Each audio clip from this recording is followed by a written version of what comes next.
All right. So, how are you? Good. Good. Yeah. Okay.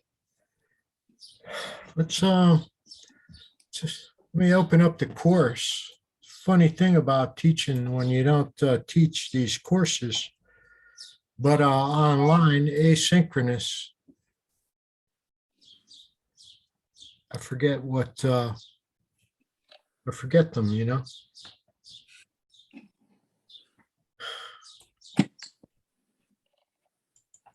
Where are you guys located?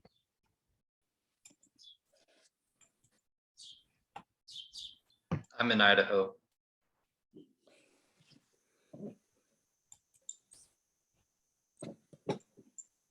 Jason, you're in Idaho?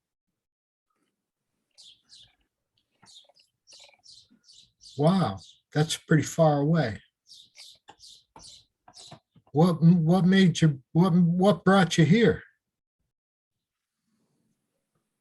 My girlfriend went to SBU and I didn't want to think too hard about where I want to go, so I just went to SBU too. Okay, cool. When did your girlfriend graduate? It's like not even a year ago. In the business school? Yep, in the same program I'm taking. I'm just a little copycat following her footsteps. I wonder if I know her. It's Irvina Kovkick. It's a pretty unique name. Yeah, doesn't ring a bell. Well, that's cool. All right, so what kind of questions do you have?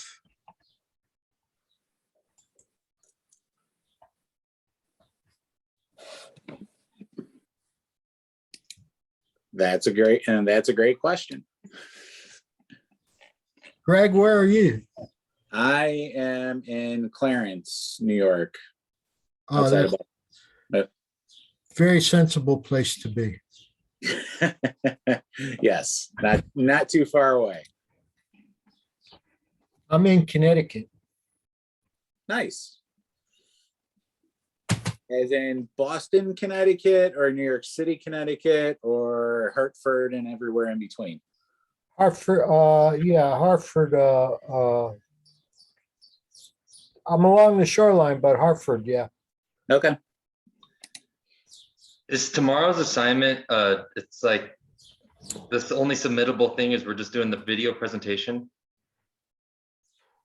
Probably. Okay, just making sure. That's what it seemed like it all says, and just wanted to This is verify a that. small research assignment that covers the economics section of the course. Yeah, this is turn-inables is the video. So I just want to make Yeah, sure. let me have a look. Select a country in the lower 20%.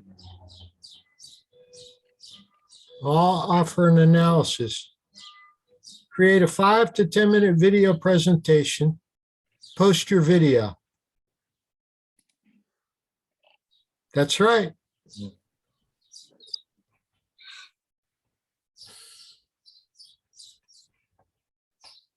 Anything in And week particular? 3 was.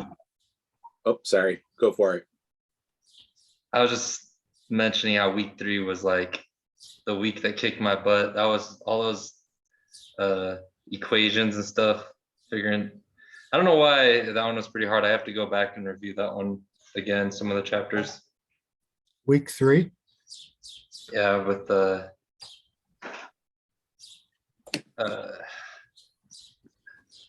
just all the problems on the quiz. I forgot the just graph figuring out the quiz. I feel like it's just so specific in the wording to figure out what exactly I had to choose. I wish I came more prepared with some questions. I kind of wanted to just see what other people were going to ask and try to learn from that. Yeah, there's a couple of drawbacks to doing it this way. Very often, I don't require students to come to these sessions. I only offer them so that students have a chance to meet me and can ask questions, and what I also do is go through and talk a little bit about what the exam will be like. So I do this before the midterm and I do this before the final.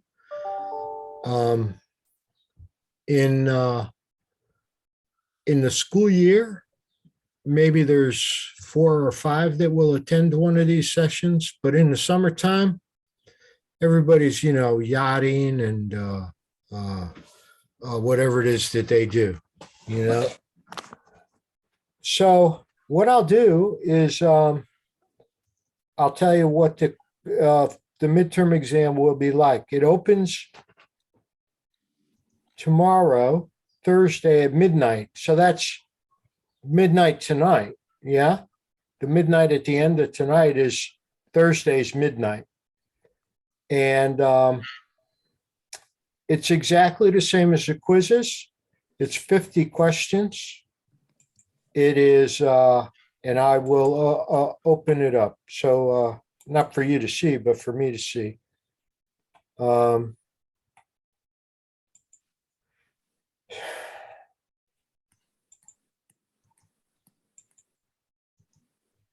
So chapter 1, chapter 2, chapter 3, chapter 4, chapter 5, 6, 7, 8, 9, 10, 11.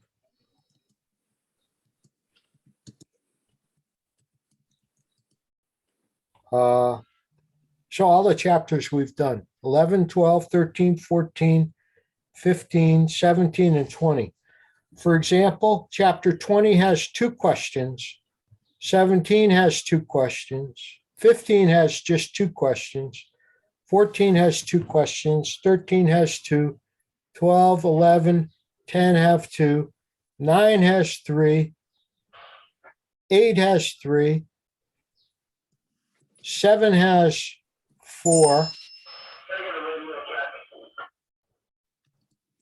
6 has 4. 5 has 3. 4 has 4.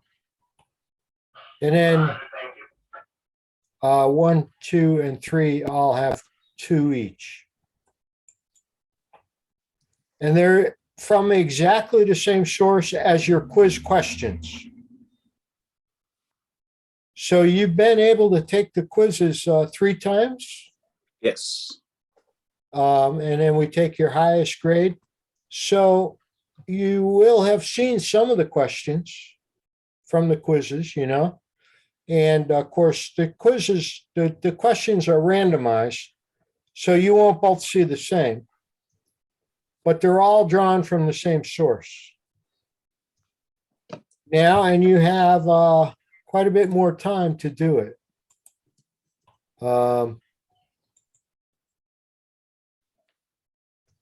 105 minutes.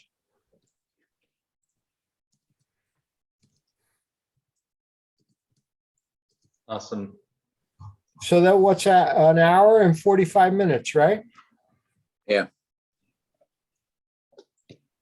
And you can do it anytime you wish between tonight at midnight and Sunday night at 11:45. Now, you should know that if you sign on at Sunday at 11:30, you're only going to have 15 minutes. Yeah, students have done that in the past. They'll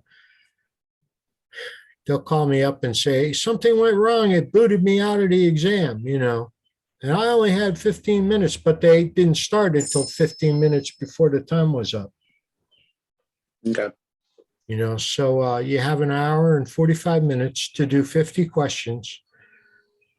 I'm hoping that most of them will be sort of, you look at it and you know the answer, Okay. But some of them, just like the quizzes, will be, well, you have to figure it out.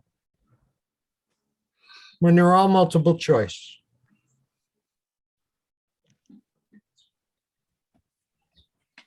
I've come up with a couple questions. I'm just looking back at some quizzes.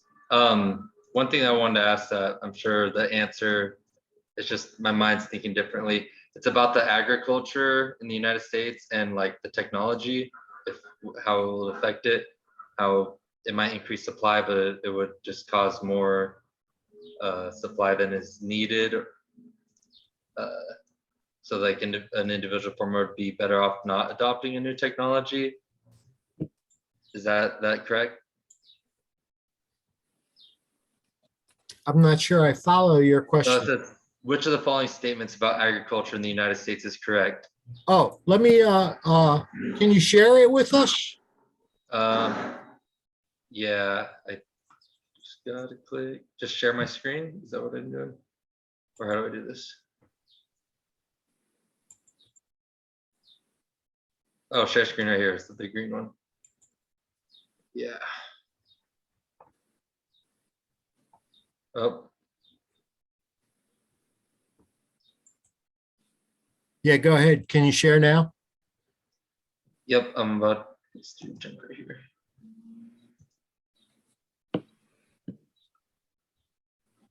This number 3 right here.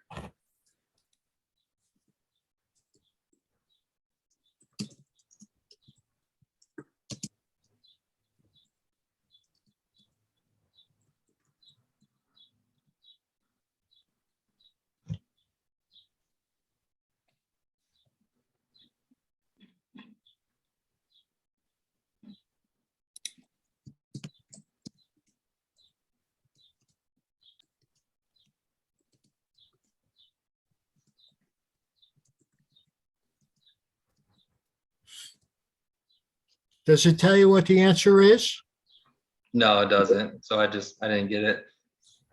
Oh, I think it might be D. Okay, so yeah, I was thinking about that. Would that I figured it might be D because I could understand why it would be D. But I think it's A because I selected D and got it wrong. oh really? Yes. So yeah, because I had chosen the individual one would be better off not adopting it, but was told it was incorrect. Okay. Yeah, I was focusing on technology, I guess. And what did it say was correct? A? No, it doesn't tell you which one's what the correct answer is, unfortunately. So you're kind of stuck wondering, okay, well, obviously you're telling me I got it wrong, but what did I do wrong? Which one C and D is? are wrong. Which chapter is, what chapter is it?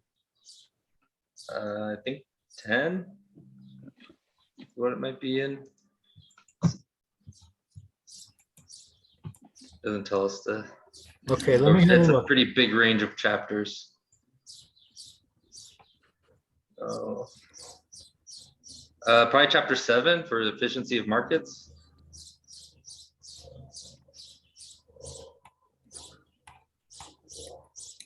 Let me just look. Okay.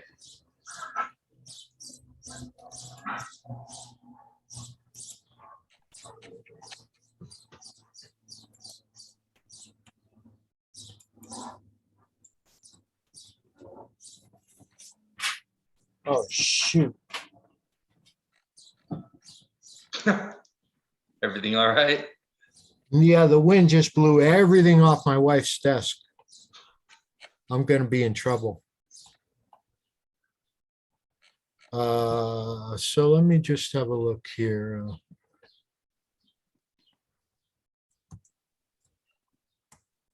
Oops.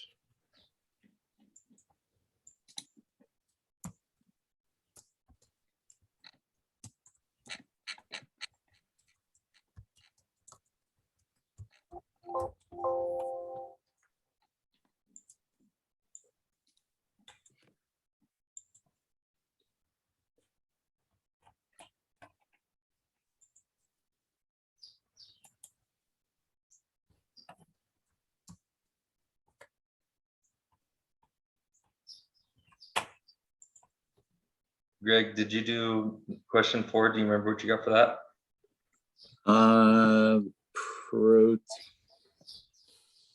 I don't think I saw that one.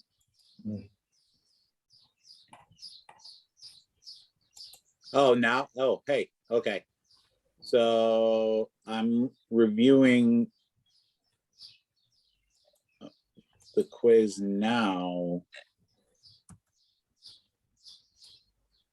And I'm getting a window underneath showing the correct answer is. So yes, for the farmer one. So for your question 3, I'm showing increasing the supply of the agricultural products typically benefits consumers, but harms farmers as a group. Yeah. Yeah. So it's weird that you're not getting, it's not telling you. How did you get to that screen? So this is when after I took the quiz, I just saved as a PDF. Are you able to okay. look at them? So if you go back into week 3 or whichever week that was what, week 3? Mm-hmm. Quiz 3. Yeah. So if you click on quiz 3 and hit review, you can go back in now and see the correct. Oh, that is useful. Oh, Yes. wow. Man, you could do that the whole time. I didn't even know. It doesn't show up while you're taking the test. So if you go back to reattempt the test, when you first review it, you don't get those correct answers. Okay. Yeah. All right. That's going to be super useful for studying. Yes, that makes life a little easier. I just figured this out right now. So good thing we're having this little. Took something of value away. I want to show you guys something if I can get into it. I'm looking for your textbook.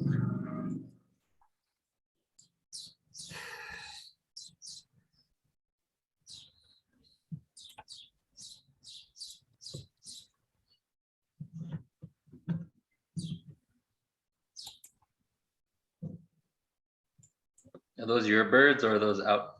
Is that outside? It's outside. I opened all the windows. Oh, hence the wind.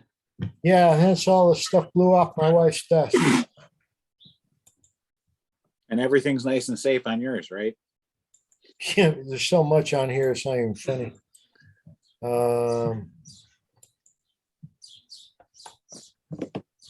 So I want to look at, I want to show you something here.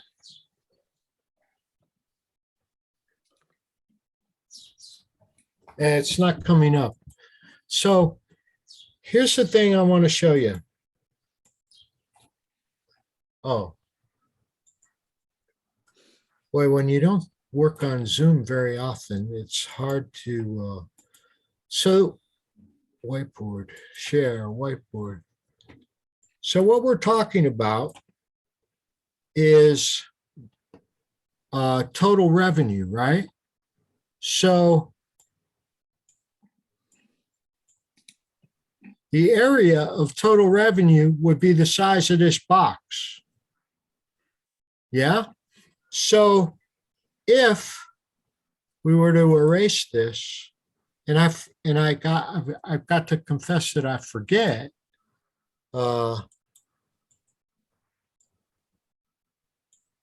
If the price is inelastic and you increase the price, if the demand is inelastic and you increase the price, the area of total revenue is much bigger. You see what I'm saying? Whereas if the demand was elastic, like this, and you increase the price, it's not that much different. Yeah? So this is what I think the question is getting at, whether it helps or hurts, right? If they're going to increase supply,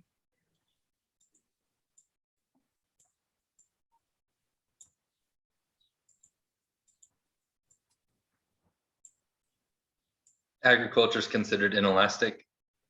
well, I think that's what they're getting at, which would be in the textbook.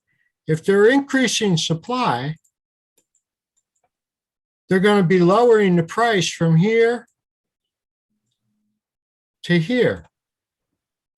You see what I'm saying? So whether or not it helps or hurts the farmers depends on how elastic the demand is. Yeah, Does that make sense? Makes sense. Yes. Yeah, okay, so there's a big difference, you see, about the elasticity. So the way I remember this,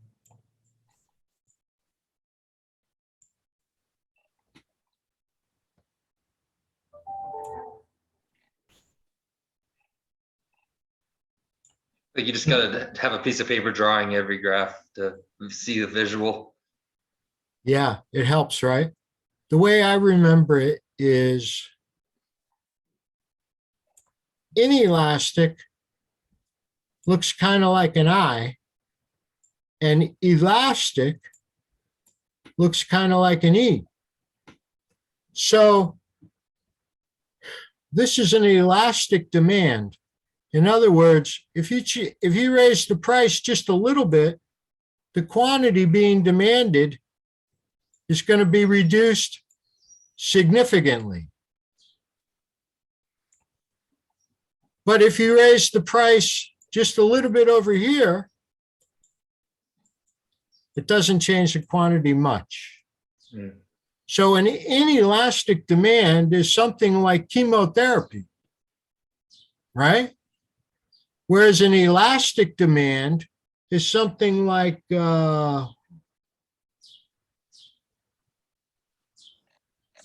Watches.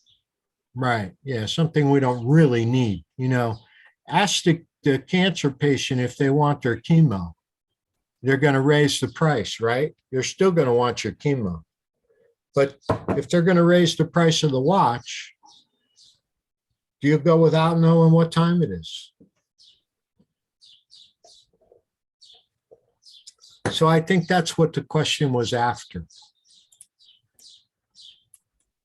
I'd like to hear your opinion. We just kind of wrote this in our last discussions about kind of inelastic, raising prices on inelastic goods. And I was thinking about like drug pharmaceuticals is always the main one to go to because it's like life saving, and how like the patents, that was the one we were talking about, patents. And if if you put a price ceiling or try to kill the patents, then it would take away creativity and research, wanting to research and further the knowledge on that. Is there a way, what's your opinion on what's the way to manage a patent on a drug for, like potentially life-saving drug without killing creativity? Because I was thinking maybe using a price ceiling, and then could subsidize the surplus that you cut to give back to the producers, so then they can still feel incentivized to be creative and find the next I level. don't think I would do that, but I do think that, the people who have invented the drugs need to be rewarded. So I don't know what it is currently, but they should have the opportunity to market that drug, as their own for a limited period of time to reap the rewards for having developed it, but not forever. Yeah, what do you consider a decent limited amount of time? Well, that's a very good question. I would say like 5 years, but I think it might be like 20 years. Mm. Yeah, it's so interesting. This class has been really opening my eyes on like just kind of like the noise versus the economics of things. Like, yeah, where it's so easy to focus on the people who are kind of taking the burnt end of a situation or approach to the economic system. But when you look at the grand picture, you're just like, oh my gosh, I understand why it makes sense. It kind of sucks because sometimes it's like, man, you feel bad for the losers for sure. But yeah, well, it sure is helpful to be educated. yeah. You Yes. know, Yeah. and I think that there's a plethora of not very educated people out there. Oh, for sure. Yeah, I'm pretty stoked about this class. I put in one of my responses, like, I feel like I'm taking the red pill in the Matrix right now while I'm going through this class. Like, this is reality. Yeah.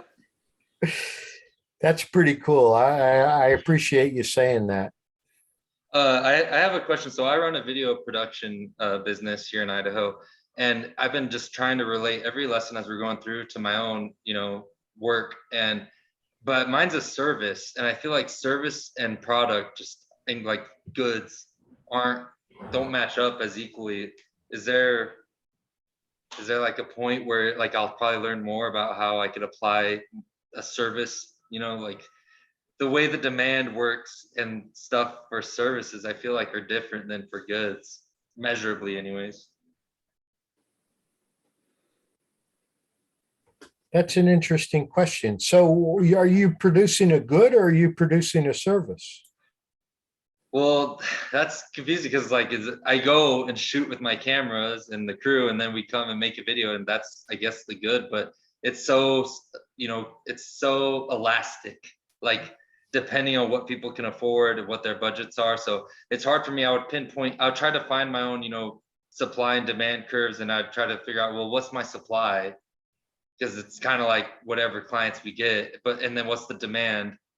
It's like trying to figure out what demand is. It's like, well, I sold a video for this much on this thing, like, but the variables between the product are so different that it's hard for me to figure out how do I make, production possibilities frontier, every type of graph we've made, how do I relate that to a service that's so constantly changing?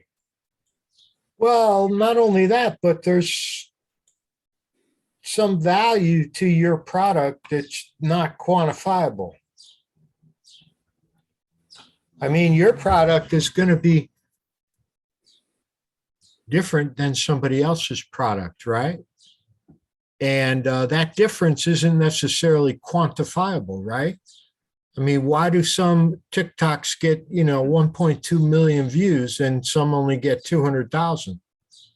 What makes it that it gets 1.2 million views, It's like, I look at them and I think, how is it possible? How is this person so popular, or is this video so popular? So there's an intangible that you're creating, which is your craft, right? And but you're trying to look at that with a metric. And I think that's the really interesting question, is what is the metric for things that are intangible? Yeah, we found the metric for human life was like 10 million. Yeah, but it's 10 million until it's mine. Yeah. Yes. Yeah, well, so for instance, I'm trying to figure out what should the average cost for like a commercial be, and I'm trying to find what would the demand be for my location and how much would I be willing to supply. I would obviously want to sell more higher priced videos and focus on charging higher clients than lower cost videos for lower clients because of law of supply. But finding demand, trying to calculate demand is the tricky part for me. How long have you been at it? Few years, half a decade. I think it'll come.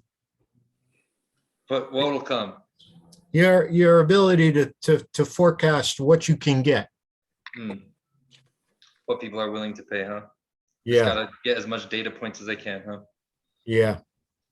Yeah. How many production companies are out there in Idaho? Like, it's not from New York looking at it going, I'm thinking there can't be a lot of them. There's probably not a lot of competition for you.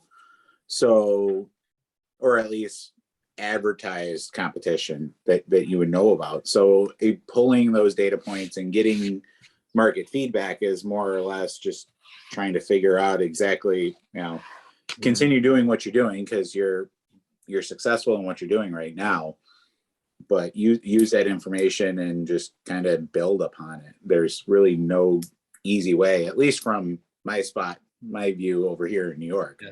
I can't imagine that it's you have a ton of competition out there.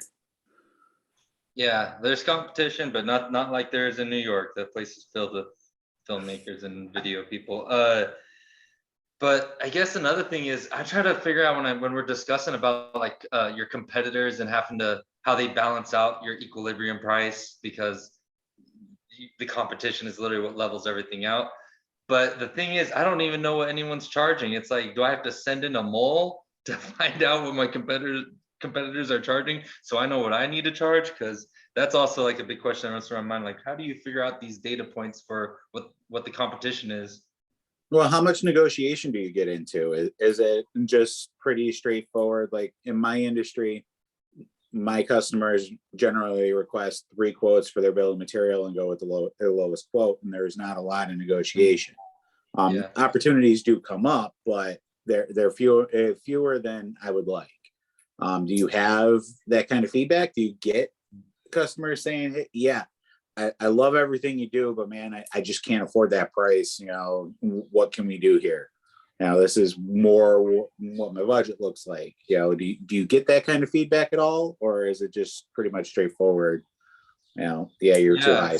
Well, the last couple of clients I got, I kind of stole from my competition because they weren't comfortable with their prices. And I was like, oh, after I did it, I was like, man, what were they charging? Because maybe I should have been charging something more similar, because now I might be cutting my own revenue because I'm not meeting up like at that equilibrium price where my competitors are taking this, and now I'm kind of undercutting the market. I guess the simplest way to say it is it's a lot of trial and error. Yeah. Now you know, hey, all right, this price I'm good at, and I was able to undercut everybody, but all right, now let's stretch it a little bit and see, you know, let's try to find that price.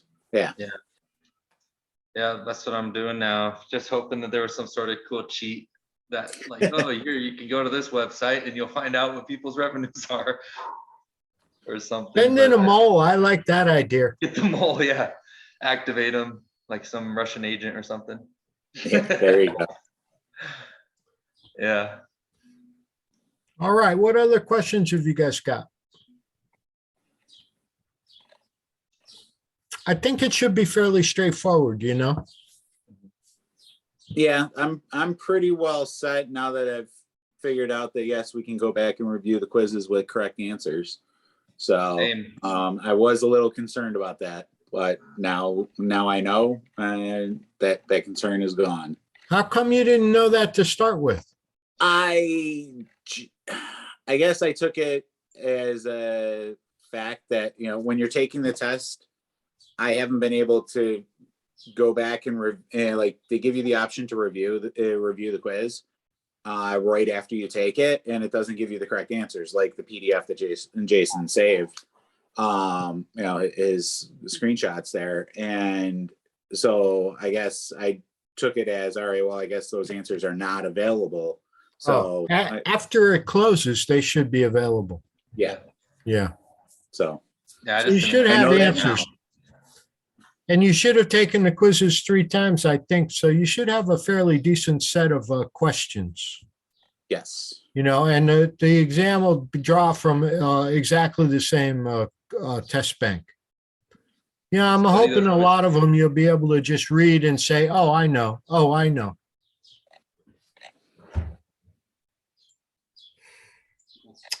All right. Yeah, I'm all good. Jason, you good? I'm good. I know what needs to be done. If you have any questions, don't hesitate to shoot me an email. Okay. You know, and you know, we can get through it. Cool. Thank you. Awesome. Sure. All right, guys. Thank you very much. Nice to meet you both. Good luck on the exam. And well, we'll probably see you next time. Yep. Absolutely. All righty. Take care. Bye.